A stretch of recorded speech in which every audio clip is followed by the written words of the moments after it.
pattern, my pieces in paper are there before I cut. So if you notice here, did you guys do these three things? It's not absolutely necessary. I did these for my own little guideposts along the way, because what that's going to do is be the hem. So what I do, this is going to go like this.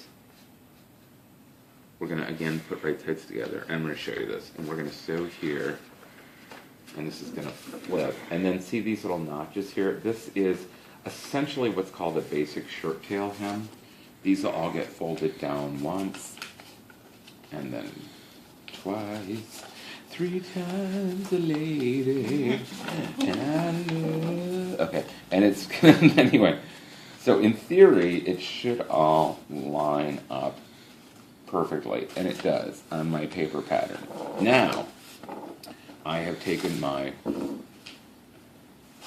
muslin here, and because this is white, I just make sure, I don't always do this when I'm sewing, but for class purposes, I think it's useful for those of you that have never made this particular bag or are learning.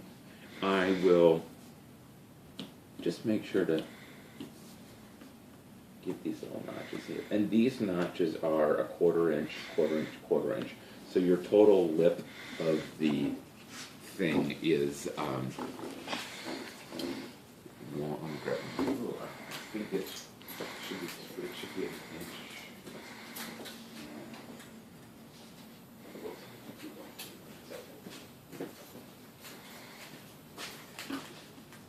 Inch and a 1/4.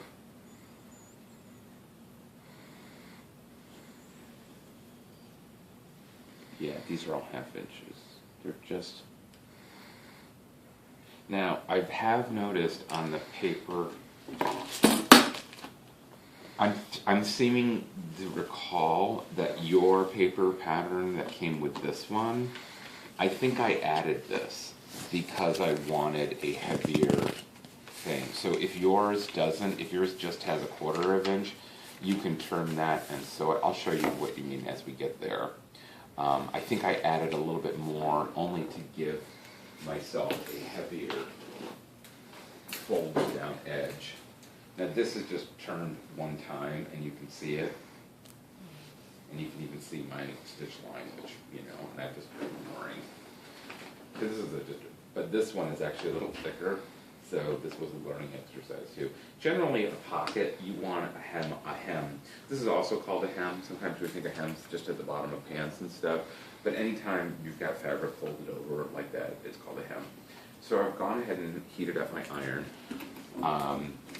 What I like to do is, on these, I do like to serge my edges here and here, and the reason why is because we're going to sew this here and turn it, and I like to have a serged edge there because eventually the strapping will cover that, but if you don't serge it, it can get frayed, and if you wash the bag, you'll have some frayed stuff coming out and all that sort of biz. And so, just to give you a demo, again, the serging is optional, but it's a nice extra finished quality. So you're making a nice bag and you want to do some holiday, you know. Right. So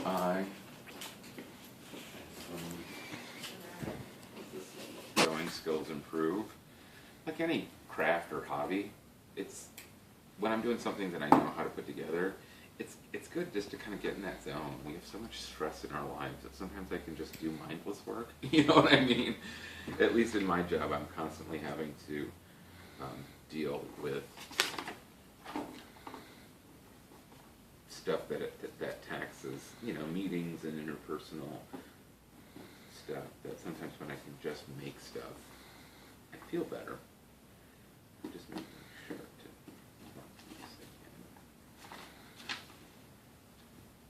Because and the reason I'm doing that, I serged over them, so now I can't see them, and I'm just going to wash those little guys. Okay.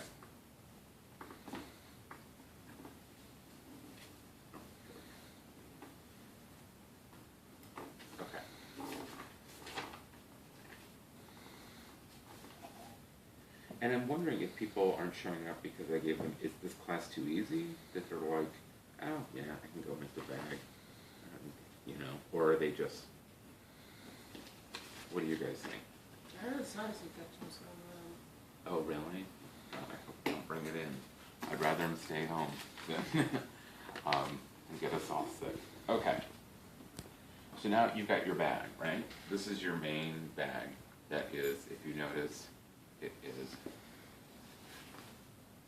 folded here. Where I'm going, for the sake of, your pockets are going to go here and here. And this is your bag bottom piece, which is located there. And this, when this gets unfolded, we're not there yet, but I'm just going to show you, this is going to enclose the bottom loop here, like that. So it will eventually cover this seam here. I added this decorative green stripe. I'm not going to do that anyway. We can later, but I just wanted to give you a road map of where we're going. Okay, so the things you're going to need are pins, and let's assume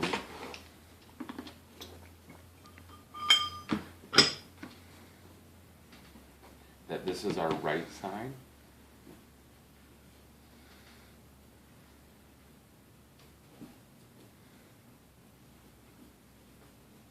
Or you know what? I'm sorry. Correct that. Let's assume this is our right side. So I'm going to match up this line. I'm going to pin here. I'm going to make sure I'm right on that line.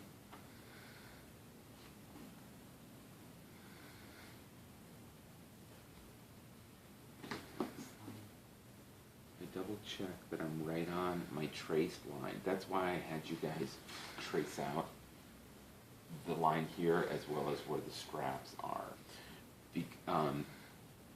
More seasoned and experienced stitchers won't need the lines marked, but for learning a bag, I think it's good to give you guys a road map.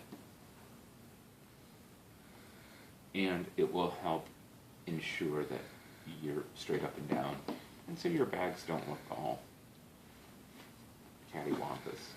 Okay. You don't need to overlock this edge, but you could, and if you do, it doesn't really matter. It's just going to give you one more thing here. Okay. Now, I've got my pins. I've got my pockets. Again, right sides together. This is the right side of my bag. I'm going to go over to the machine.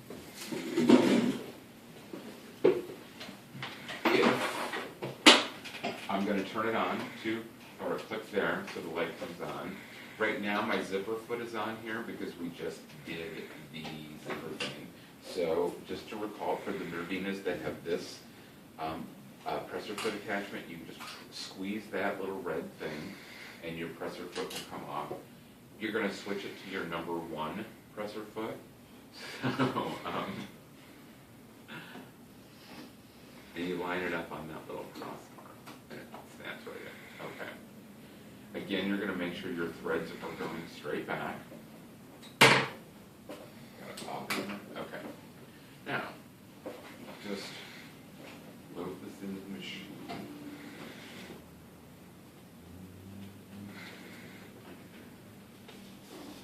I'm going to drop my presser foot right there. Okay. What's the very first thing I do next? Sink my needle. Yes, yes. Okay. Just gonna do a stitch. And then again, the back stitch feature, just for review, pull that up. Give yourselves a good couple of back stitches, especially because this pocket is going to get a lot of wear and tear. So you really want to make sure of that. I'm going to take my pins out as I sew. Some people will sew over their pins, but again, you always run the risk of that very small percentage chance of hitting the needle and the pin at exactly the same location and therefore breaking your needle. So let's avoid that.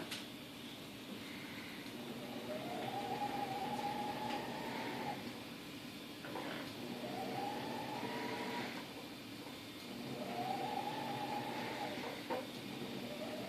Okay, and as I get back here, I'm gonna again back stitch this a number of times. That ought to do it. Lift up my presser foot here. Pull the fabric out straight back. You can either use your thread cutter, if you have one, here located on the Bernina 1008s, or a pair of scissors will work too. Okay, so now it looks, again, remember this is the top of your bag, and this is the top of your bag. So if this is going back out to Josie here, it's eventually going to go like that. Now, what I do, again, get in the habit of using your iron. Okay. Do you also notice this is washed canvas and this is the unwashed canvas? So generally before, it doesn't matter so much to sidebar about bags and canvas. You could wash this or not wash it, but I generally, whenever I am sewing something or making something out of a wearing apparel, I will always pre-shrink my fabric and wash it first. I want to do as much damage as I can to the fabric before I lay out a pattern and cut it. I want to see how much it's going to shrink. I want to see if it's going to shred. I want to see if it's going to do all that kind of stuff. And so if you do that, if that bothers you and you want to cheat just a little bit, and sew this line just a little bit below it so you don't see it, you can do that too. Okay. Now, then you would do the same to that. I'm just going to do one. Is this the medium bag or the large bag? This is the medium. Yep, I'm the medium. Okay. Then, okay, so you see I've got these little notches here? Boom, boom, boom, boom, boom, boom. 3 notches. I'm going to take this over to the iron.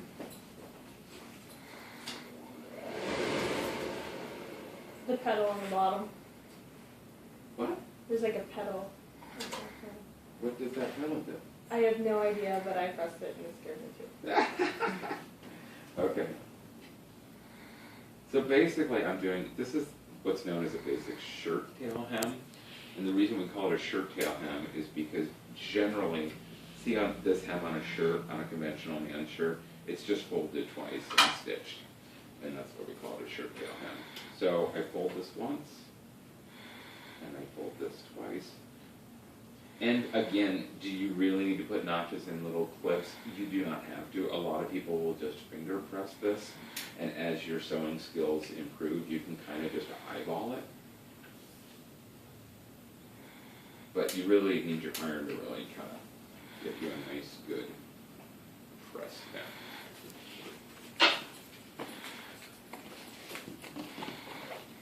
Okay. So I always double check to make sure that I'm there. Okay, so now what I'm going to do is now I'm going to run a stitch right along this edge.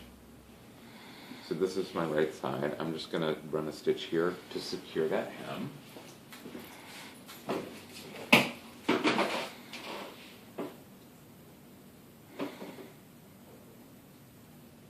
And again, you may want to get a close-up over here, Katie, if you want to. The reason I like this presser foot over here, because this will help in your sewing, your accuracy. Again, I said this before, but just as a review, do you see this little H-shaped thing on your presser foot? When I'm doing edge stitching, I will take this edge here, and from my vantage point, I'm lining it up right on the inside corner. And I'm going to shrink my needle. And this will give me about an 1/8 inch.